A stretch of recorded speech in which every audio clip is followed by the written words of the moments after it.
6 Things to Do During a Lockdown. Having classes cancelled or reduced doesn't mean we should stop our brains from working. Use this time to invest in personal growth and learn relevant new skills that can help people maintain their confidence and motivation through online courses and other resources. That's good. Exercise might be the single most effective stress management strategy we have. It lowers cortisol, a stress hormone, levels, raises serotonin levels, which elevates your mood, improves immunity, and is associated with a wide array of other health benefits. And it can be done even in your home. Now that many people are less actively engaged through class, work and other activities, they have much more time to spend glued to a screen. It's essential to limit our exposure to COVID-19 news, allowing yourself specific times like in the morning to read the news from reliable sources.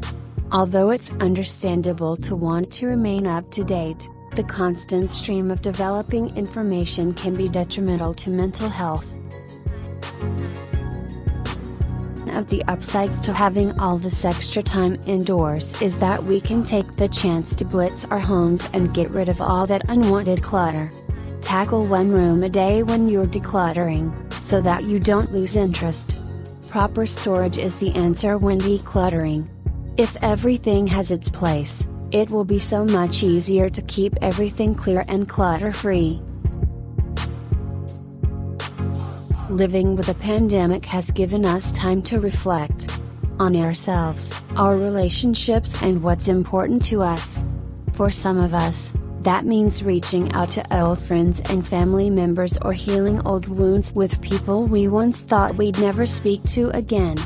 And in a way, the technology that helps us reconnect makes repairing those relationships easier. The screen gives us an element of safety, yet we can tap directly into those emotional connections we need to get us through this crisis. This crisis is a spiritual challenge for us to grow in our love for God, the Savior, and our love for each human being in the world. We need to pray. We need to deepen our relationship with God and His Church. For our own welfare, it is important that we tell God our fears, implore both His intervention to rescue us from this pestilence, and ask for the grace to accept His will and see this crisis through the eyes of faith.